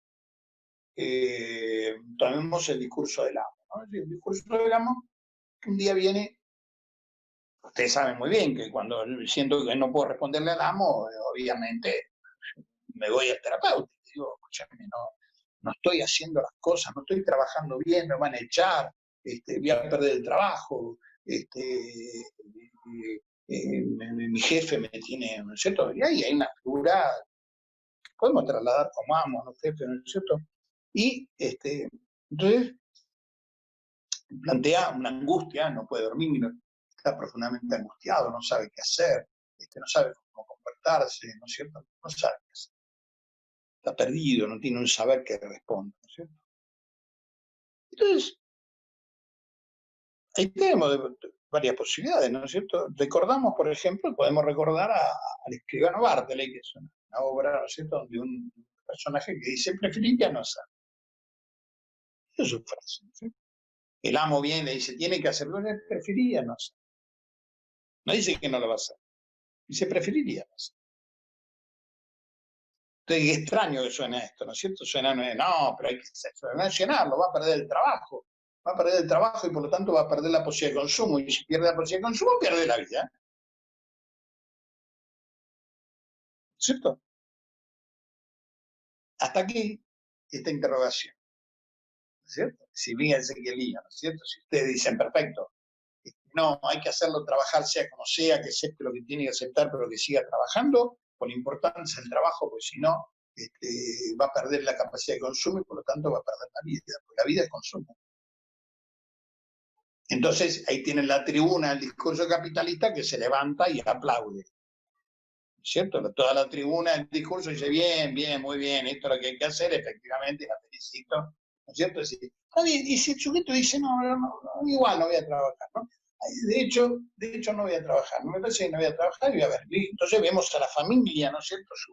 La familia con las lanzas, las flechas, los cuchillos, ¿no?, avanzados sobre el que no quiere trabajar, ¿no es cierto? En fin, quiero mostrarles el lío que se arma, ¿no es cierto?, cuando uno interviene sobre los discursos desde el punto de vista del síntoma.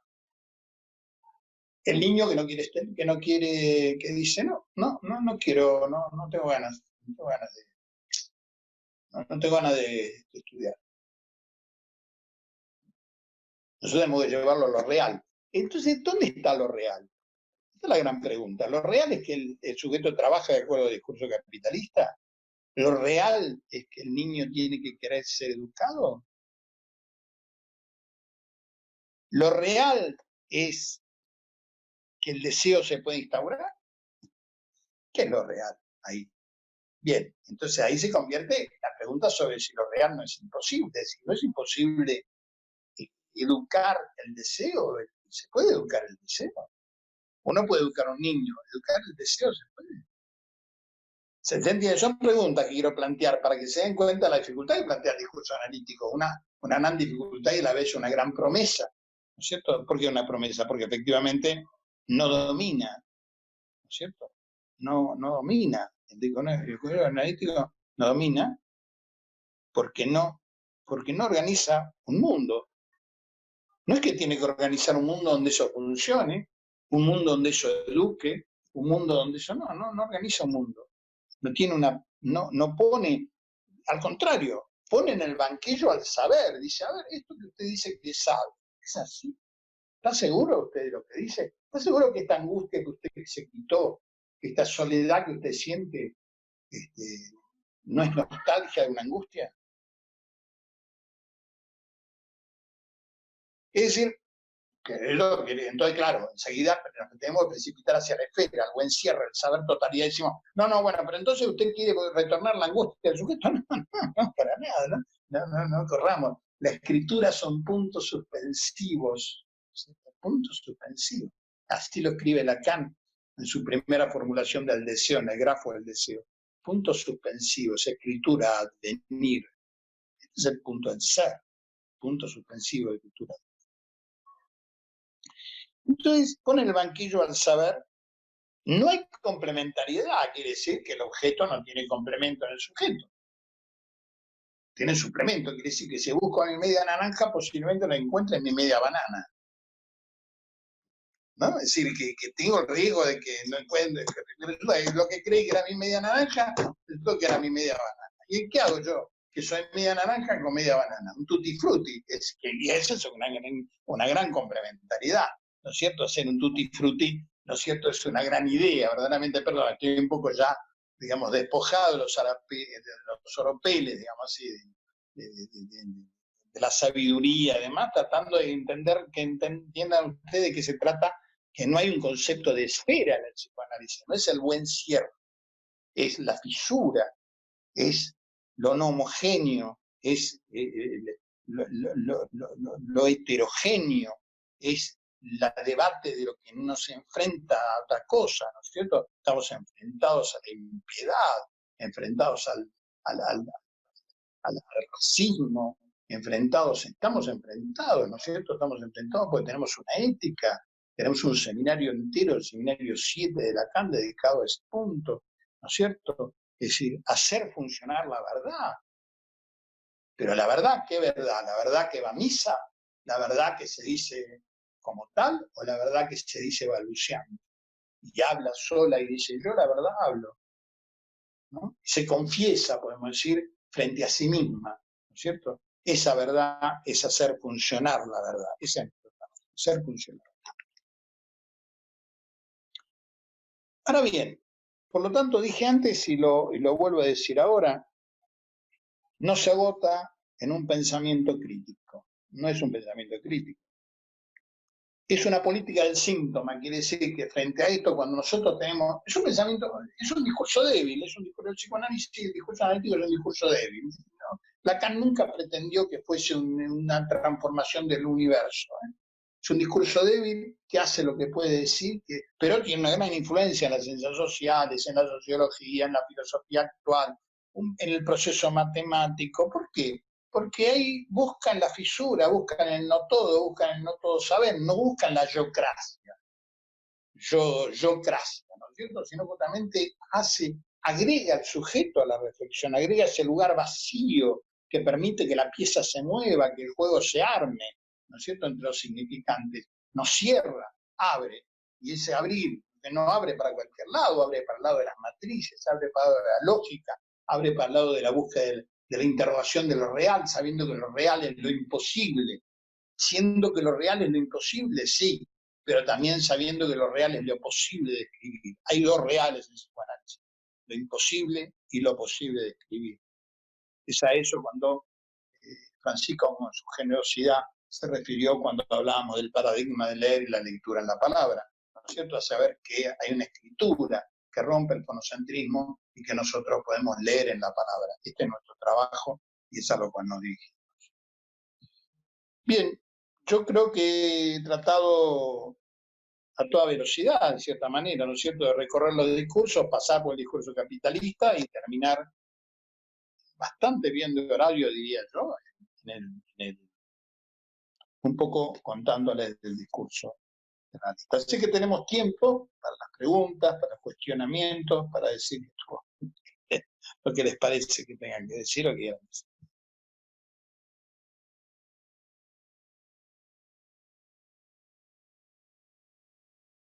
Pepe, una pregunta también en esta línea, ¿no? Es decir, y mientras tanto, ¿qué? Mientras que revienta esto. No, mientras tanto, zapatero tus zapatos. Ajá. Zapatero tus zapatos y todo lo que puedas aportar en el campo social, en el campo político, en el campo personal, en el campo del amor, de la pasión, de la compañía, de la amistad, de la alegría. Es todo lo que podamos, digamos, sentir de eso que llamamos ética, que esté con nosotros. Esto es el camino. Y ante todo, tu función, sea cual sea, si tu función es transmitir conocimiento, transmitirlo de la manera más honesta posible. No voy a dar lecciones, no estoy en condiciones de dar lecciones de esto, pero siento eso y percibo eso, ¿cierto? Es cuando atiendo en mi consultorio, cuando recibo a alguien, trato de escuchar su palabra, de comprender, de tratar de comprender, comprender la buena palabra y de participar en la resolución de lo que trae. Y al mismo tiempo participo en los movimientos sociales, en la escritura, en la alegría de compartir, en el encuentro con los amigos. Trato de hacer eso. Ahora, no tengo, por supuesto, una gran respuesta. No tengo la respuesta de la masa. No tengo esa respuesta. La respuesta del discurso. No sé si esto es lo que puedo decir. Me gustaría tener todo un plan increíble, pero no. Está bien.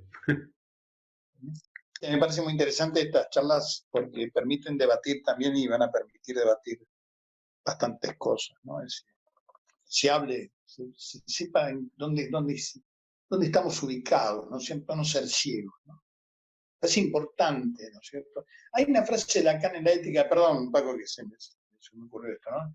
Es decir, la frase de la ética que dice Lacan, dice, pero dice, si estuviera el señor que va a apretar la bomba en esa época, ¿no? La bomba atómica, la bomba nuclear, ¿no?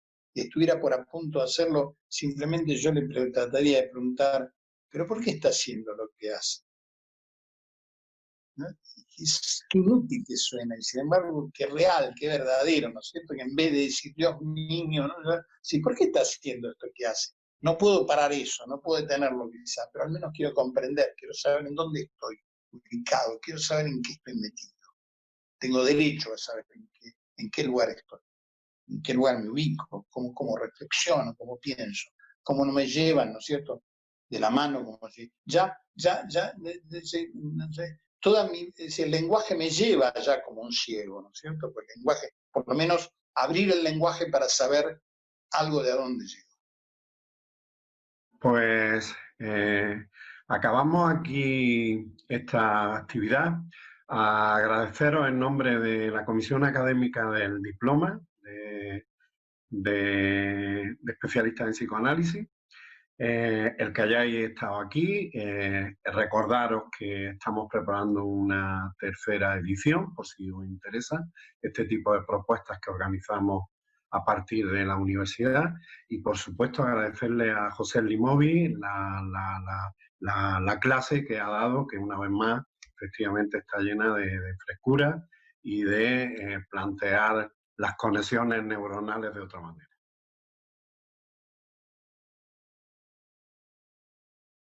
Quiero retomar un punto respecto a la pregunta que formuló Francisco Cruz, sobre qué hacer, ¿no?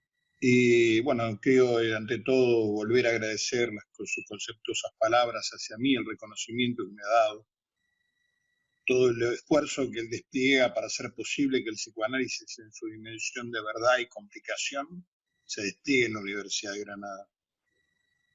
La pregunta sobre qué hacer, pregunta leninista si cabe, la contesté correctamente desde mi punto de vista, desde el lugar vivencial, en medio del caos, porque en medio del caos, el terror múltiple, pandemia, economía, fascismo, surge la amistad, el trabajo, el amor, como refugio de resistencia frente a una humanidad que huye de sí misma. Pero esta vivencia verdadera dejaba de lado una cuestión que quiero retomar desde otro punto de vista, que es la manera lógica de tratar esa pregunta. ¿Qué hacer, ¿cierto?, frente a la prepotencia? Podemos decir prepotencia en el sentido de triunfo, de de arrogación de la realidad que se hace del discurso capitalista, ¿no es cierto? Que hacer frente al cierre que presenta ese pseudo discurso que es el capitalista. Vamos a tomar un elemento que retomamos, que es el discurso del amo, ¿no es cierto? Recuerdan ustedes que en el discurso del amo que vimos, ya que vimos de alguna manera el S1, se dirigía al S2, al saber, ¿no es cierto? Para producir objetos, ¿no es cierto? El objeto A, objetos A, ¿no es cierto? Que intentaban suturar la división subjetiva en el lugar de la verdad, ¿no es cierto? Recuerdan ustedes el amo, el saber, ¿no es cierto? La producción y la verdad. Esto queda ahí, o sea que es interesante que ustedes lo vean, ¿no es cierto? De qué manera el amo, ¿no es cierto?, queda soportado por la verdad que es el sujeto dividido, ¿no es cierto? Y que recordemos que todo discurso, por eso el discurso capitalista está cuestionado, es, ¿no es cierto?, un límite al goce.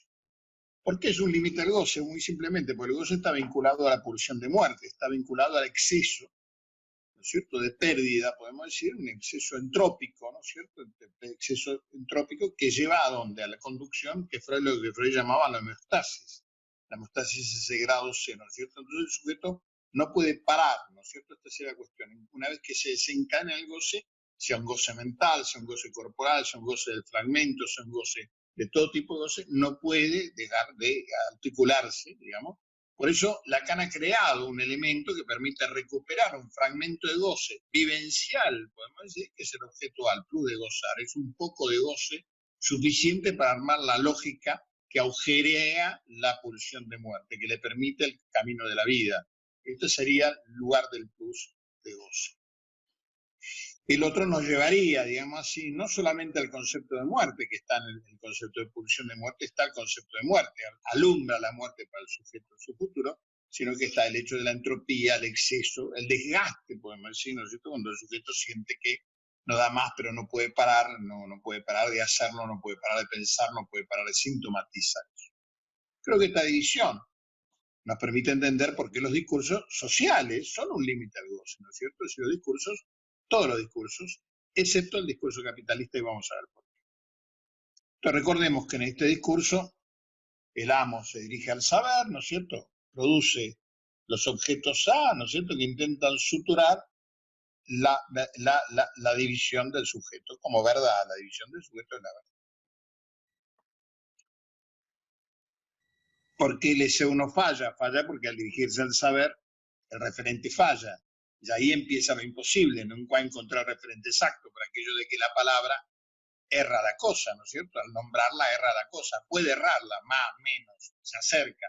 Y a veces la dice exacta, se encuentra con la cosa y muchas veces se convierten las cosas en monstruos que se abalanzan sobre el sujeto, ¿no es cierto? Y que no comprende por qué razón esa cosa que estaba ahí se ha convertido por efecto de la palabra en una verdadera amenaza. De hecho, cuando nos golpeamos con una cosa, la insultamos, la maltratamos, como si la cosa fuese viviente, es decir, que hay un concepto anímico de que la palabra anima todas las cosas. Bien, no podemos extendernos todo el tiempo sobre este asunto, vamos a ver si podemos ir al siguiente. El S1 entonces se dirige al S2 y encuentra una falta de referente. Entonces, ¿qué hace el amo? Se apoya en su función de amo, es decir, dice, caramba, acá mando yo, no me importa, el referente es este, yo digo que el referente es tal cual. Hay que hacer las cosas, esto tiene que funcionar, es decir, tiene el semblante del uno con mayúscula. ¿No es cierto? Pero su verdad, y este es el asunto, es que está dividido. Se soporta en la división, se llama la castración. Por eso la castración recorre todo el circuito del trabajo analítico, que lo retomamos al final justamente para mostrar que ahí está el asunto, ahí empieza a debilitarse el concepto del amo, ¿no es cierto?, con todo, pero en realidad se aposenta en un lugar que está dividido, él es un sujeto dividido, y ese sujeto dividido está en el lugar de la verdad, es el sujeto del inconsciente. Digamos que, por decirlo así, y entre comillas, el amo también tiene inconsciente, por más que se las da de que él no tiene inconsciente, que él maneja su realidad a gusto y a piecha. Ahora bien, ¿qué es lo que empieza a diferenciar al amo antiguo del amo moderno? Lo que diferencia al amo antiguo del amo moderno es el desarrollo de la ciencia. La ciencia va diferenciando el amo encarnado, ¿no es cierto? El pequeño círculo individual que lo marca ya no es el amo, digamos así, que es el pequeño propietario, podemos decir, ¿no es cierto? Y el devenir conduce a que este amo antiguo se diferencia del soporte individual del amo y su función. ¿Por qué? Porque la ciencia empieza a operar. Cuando el amo está enfermo no puede curarse él, libera al médico, por lo tanto consulta a la ciencia. Y después sabe que necesita medio de transporte, con lo cual el medio de transporte también es una creación de la ciencia. Y lentamente, digamos, lo que tiene que hacer es niega lo que hace es reprimir al esclavo. Dice, no, tú no debes tener acceso a esto. Al principio trata de negarlo, pero luego el esclavo también se va dando cuenta de que parte de la función del amo es hacer funcionar su saber artesanal, el saber artesanal, el que produce es el esclavo. Entonces dice, caramba, hay algo en el amo que está castrado, que está cortado, que no es completo, que no es el mismo una unidad, sino que está dividido entre él una función. Necesita el médico, necesita el abogado, necesita la ciencia, necesita el objeto tecnológico. Y a medida que el objeto tecnológico va avanzando, también el amo empieza a decir, la verdad es que no me conviene tener esclavos. Hay ahí una sincronización, digamos, el desarrollo del capital de la ciencia entre la necesidad del esclavo y el costo de producción. La haraganería del esclavo, el esclavo necesita alimentación, necesita ciertos cuidados, en fin, eso lleva al juego del capital. Pero fundamentalmente empieza a oscurecerse la función del amo. Empieza a oscurecerse, ya no es el amo que las tiene todas consigo, sino que el esclavo empieza a ver la debilidad, podemos decir, estructural, de una división subjetiva entre el mando del uno que hace el amo y la castración que lo hace función. Es decir, empieza a comprender que el amo se vincula a una función. Y entonces pierde la autoridad.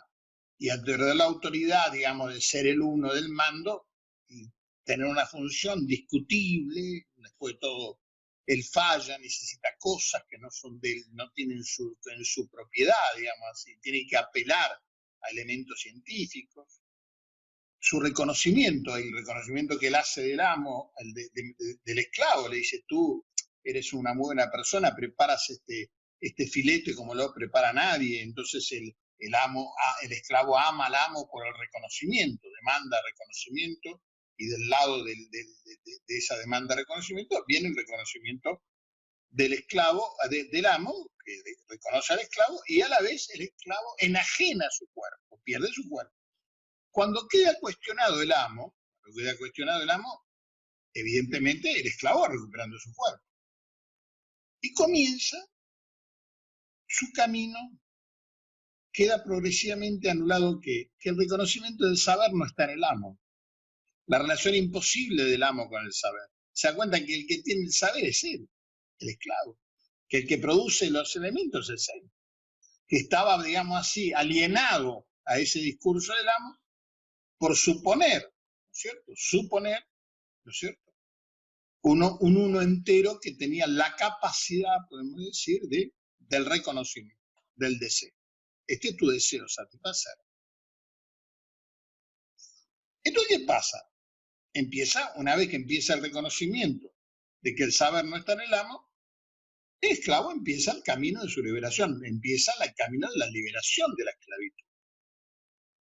Y está central en esta liberación de la esclavitud el discurso universitario, que permite que la ciencia ocupe el lugar que antes ocupaba el amo, diciéndole a todo el mundo deben tener acceso a los objetos a través del conocimiento y del saber. Por lo tanto, se produce, ¿no es cierto?, el trasvasamiento, un discurso social a un lazo social que es el discurso universitario. Esto del lado, ¿no es cierto?, del amo antiguo y el comienzo de la liberación del esclavo, la libertad del esclavo.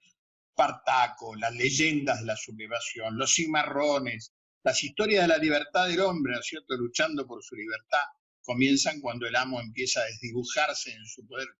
No es que cede su terreno, sino más, combate hasta las últimas consecuencias por seguir siendo el amo, aquel amo antiguo. Ahora bien, Luego de la liberación de la esclavitud, ¿cuál es el próximo movimiento de liberación que se anuncia en la sociedad después de siglos? Porque todo esto sucede durante siglos. Es liberación de la mujer. El movimiento de liberación de la mujer comienza cuando diferencia entre el hombre, lo masculino, digamos así, y el poder que le da haberse apropiado del significante fálico y los mecanismos de producción. Cuando comprende esta diferencia, comienza también la mujer el camino de su liberación. Es decir, que empieza a limitar la autoridad, podemos decir, del amo encarnado en el hombre. El hombre ya no puede ser el dueño, podemos decir. Fíjense que el sufragio femenino, la libertad, por ejemplo, en los años 1800 hasta fin de 1800, los derechos de la mujer eran incomparables a del niño. Es decir, esto no fue hace 1000 años, esto fue hace muy poco tiempo. Recién en el 1900 las mujeres en muchos lugares, especialmente España tuvo un lugar fundamental en esto con la República, ¿no es cierto?, donde las mujeres estallaron en los lugares, ¿no es cierto?, de conducción y los criterios de educación y la educación sexual estalló en la República. Bueno, no quiero hablar, ya que ustedes deben saber mucho más de esto, y si no lo saben, deberían enterarse. Es decir, que lo que fue, ¿no es cierto?, la República Española en todo el sentido de la vida, de la belleza de la vida, porque no olvidemos que se funda el primer ministerio de la felicidad, se funda en Barcelona, durante la República. Se funda la delegación del ocio, es decir, un pensamiento sobre el lugar del ocio, no sobre el lugar de la producción, el lugar del ocio en la vida de los sujetos. Bien, no voy a exagerar ni voy a hacer una épica de esto, simplemente decirles que es muy interesante ver cómo ese comienzo, la sufragista, porque la lucha de las mujeres viene de hace siglos, ¿no es cierto?, desde las brujas quemadas, las 600.000 brujas quemadas. ¿Por qué? Por el ejercicio de la libertad sexual, ¿no es cierto? Ese ejercicio de la libertad sexual conllevaba la muerte. Y luego el hecho de la lucha femenina por los sufragios, ¿no es cierto?, que fue en todo el mundo una gran lucha maravillosa, y así sucesivamente el derecho al aborto, el derecho al divorcio, en fin. Todos límites a qué, al goce del hombre, al goce despótico, podemos decir, masculino, que se llamó patriarcado. La mujer lleva adelante este camino de liberación del mismo modo, porque diferencia entre el patriarca, podemos decir, y la castración. Descubre que el hombre necesita, ¿no es cierto?, descubrir. Y empieza también no hacemos un todo de ninguna cosa, el psicoanálisis, ustedes saben, no hace del todo, no es que esta épica es una épica, también es una guerra, podemos decir, ideológica y clasista y entre las mujeres, porque hay mujeres que piensan y están del lado del patriarcado y son patriarcales, y mujeres que no lo son. Es decir, que esto no se resuelve con un todo, siempre el psicoanálisis apunta a sostener que la sociedad no es una sociedad unificada, que no es un todo, que ningún discurso va a promocionar una totalidad, sino que siempre está, podemos decir, el conflicto, entre comillas, ¿no es cierto?, en el interior y en el progreso de la sociedad, un conflicto entre el amo y el esclavo, entre el hombre patriarcal y la mujer patriarcal, y las mujeres y su camino de liberación. Estos procesos se miden en siglos, ¿no es cierto? Y el elemento fundamental que marca esta entrada del criterio es la castración. Cuando las mujeres empiezan a discutir que el hombre, ¿de dónde le viene la autoridad? Porque es él, ¿no es cierto?, la autoridad que manda, porque él es el que tiene que mandar, porque detenta los medios de producción, porque tiene los mejores empleos, porque tiene acceso a la universidad, las mujeres no podían, porque hay profesiones que ellos hacen, las mujeres no, porque bla, bla, bla, bla, bla, bla, bla, bla. Este cuestionamiento que se acelera, que se va haciendo cada vez más profundo, más verdadero, más combativo, podemos decir, marca el camino de la liberación. Es la otra respuesta, la respuesta lógica, ¿no es cierto? La castración marca en todo discurso el límite al goce. Es como si la mujer hubiera dicho, bueno, está bien, has gozado durante siglos, vamos a poner un límite a tu goce. El esclavo le dice al amo, vamos a poner límite a este goce, vamos a instalar otro discurso, el discurso universitario. Las mujeres dicen, vamos a poner límite al goce del patriarcado. Estos son los discursos sociales. El camino de la liberación significa un límite también al goce. No entendamos, todo contrapoder engendra otra forma de poder. No estamos idealizando nada, no estamos diciendo qué maravilla, no es una épica de la liberación, es una cuestión complicada, difícil, pero que hay que articularla al proceso de la castración como libertad, podemos decir, como liberación de un sector, podemos decir, que comprende que hay algo en el otro que limita, ¿no es cierto?, que no frena en su voz. ¿No es cierto? Los hombres podían matar a las mujeres, los hombres podían, existe todavía el hombre que la gente existe todavía. Nosotros no podemos negar eso. Esto es así y debe ser entendido que este es el camino de la liberación. Pero sobre la base de entenderlo lógicamente. La castración con un límite al goce. Vamos al discurso capitalista para terminar, ¿no es cierto? ¿Por qué el discurso capitalista no tiene límite? ¿Por qué no frena el goce? Porque es un discurso muy inteligente, muy hábil. Si yo lo muestro acá, ustedes van a ver que el consumidor, está el agente, ¿no es cierto? El agente del discurso es el consumidor, ¿no es cierto? ¿Qué es el consumidor? El consumidor es la voz del discurso, el agente siempre es la voz del discurso, es el orador, ¿no es cierto? El consumidor, ¿no es cierto? Es efectivamente, perdón, creo que se va a notar mejor en este otro grafo, que lo escribí acá. El S1, ¿no es cierto? El S1, el amo, ¿no es cierto?, que está en el lugar del consumidor. ¿Qué es el consumidor? ¿No es cierto? El consumidor es el amo, ¿no?, que se dirige, ¿no es cierto? Perdón, estoy confundido totalmente. Perdón, discúlpenme. Este es el último. Si no nos confundo más, di vuelta con los papelitos. Entonces, bueno, tenía varios preparados para explicar. Entonces, acá tenemos el consumidor, que es el S1, ¿no es cierto? ¿Qué es el consumidor? Es el ciudadano, somos nosotros que consumimos. ¿Qué consumimos? Lo que en la mercancía que nos ofrecen. Nos ofrecen un nuevo celular, lo compramos, un nuevo portátil mucho mejor que el que tenemos, que no anda el sonido, lo compramos. Necesitamos no sé qué aparato, lo compramos, a plazos, a cuotas, con tarjeta, pedimos prestado, pero tenemos la última mercancía, ¿no es cierto? Entonces la dirección del discurso es totalmente alterado. Ustedes vieron que los otros discursos se manejan de esta manera, ¿no es cierto? Es decir, arriba hay una flecha, abajo hay otra flecha en dirección que marca lo imposible o la impotencia. No vamos a volver a recorrer todo lo que vimos sobre los discursos. Tenemos entonces que el S1, el amo, es el ciudadano en el lugar del consumidor, determinado por la mercancía. ¿La mercancía qué son? Los gadgets, los objetos tecnológicos que se ofrecen como goce. Compre usted su celular, va a ver que anda maravillosamente bien, va a poder filmar, va a poder sacar mejores fotos, tiene 77.000 píxeles y 4.000 diámetros ¿no?, de todo. Entonces entiende de esto, por supuesto, y dice, caramba, me conviene mucho más que el que tiene 633, ¿no es cierto? Es decir, es una gran diferencia entre una cosa y otra. Bueno, el gadget, es decir, la que la ciencia ofrece como que el producto, podemos decir, que determina la relación del mercado global en el lugar, ¿no es cierto?, del amo está el mercado global, que es el mercado mundial, el mercado que lo que se llama, ¿no es cierto?, la globalización. ¿Que busca qué? Busca objetos gadget, busca el mercado global, ¿no es cierto?, busca que se produzcan, que S2 en el lugar del saber, que se produzcan objetos de goce, gadget, ¿no es cierto?, sostenido ¿por qué? Sostenido como mercancía, que es el plus de goce. Goce que ofrece. No es el gadget, es el plus de goce que ofrece el gadget. No sé si lo vuelvo a repetir, que está el consumidor en dirección a la mercancía, y está el mercado global dirigiéndose a la tecnología. La tecnología se soporta en el goce del objeto, del gadget, ¿no?, que se dirige al consumidor.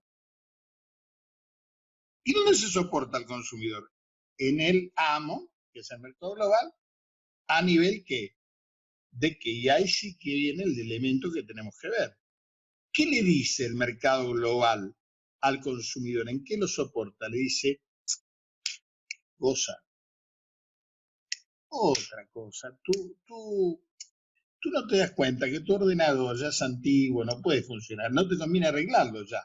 Te conviene, ¿qué? Comprar otro ordenador. Y lo que medio te insulta, porque dice, ¿cómo es que te conformas con ese ordenador así? Mira a tu vecino, el ordenador que tiene.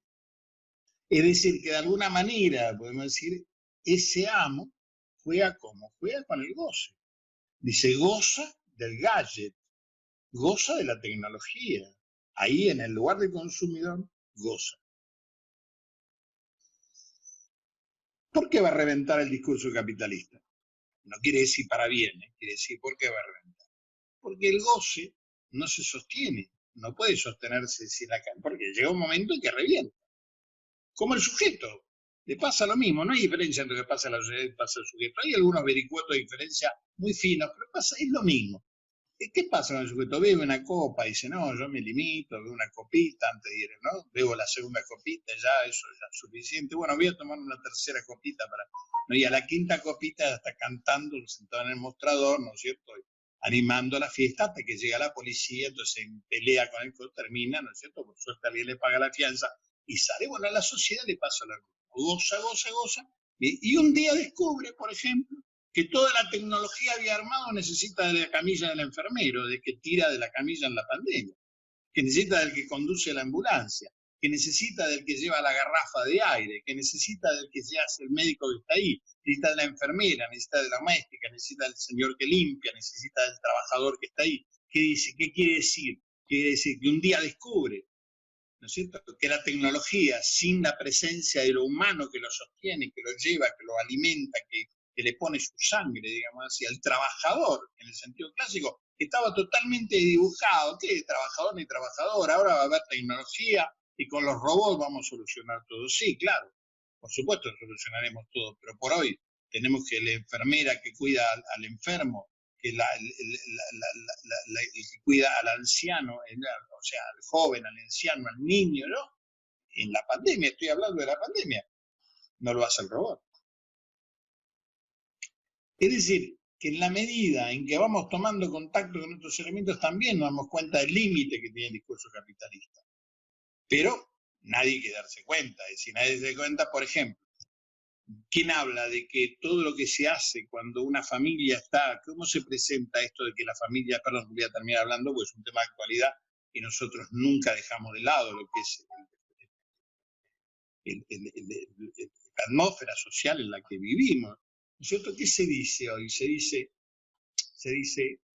los niños en la casa, la familia en la casa, qué cansancio, qué pesadez, qué aburrimiento, que esto.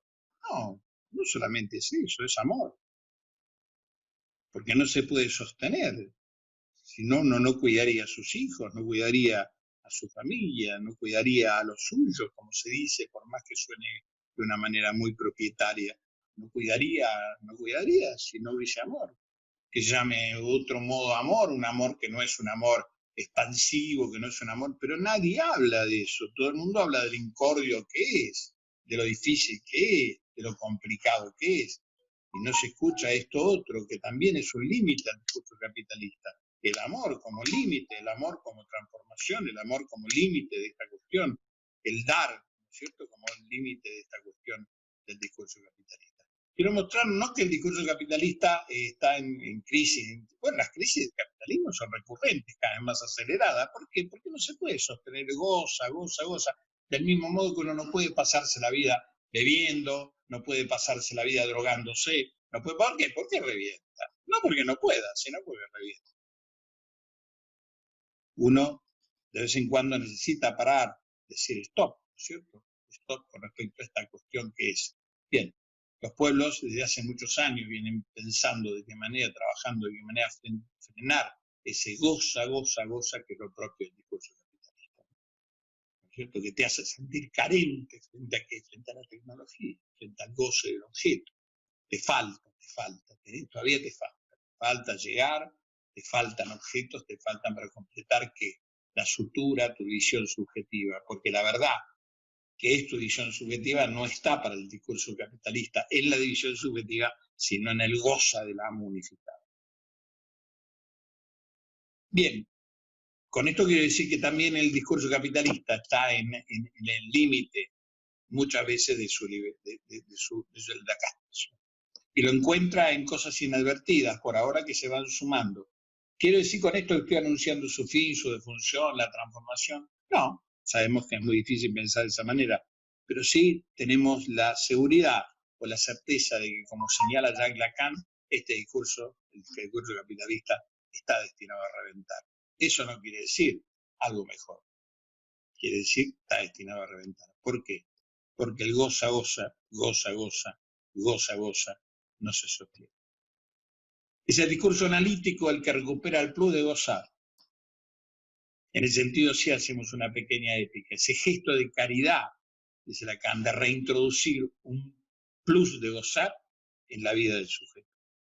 La letra como límite de ausencia, como límite de vacío, la letra como lugar que sostiene un límite verdaderamente para el sujeto, que no es un límite arbitrario, que no es el límite de un amo. Bien, creo que he hecho la aclaración que necesitaba la pregunta ¿qué hacer? ¿No es cierto? Esa pregunta leninista, ¿no es cierto?, que hizo Francisco, y que creo en lo posible haber aclarado, tal vez. Muchas gracias.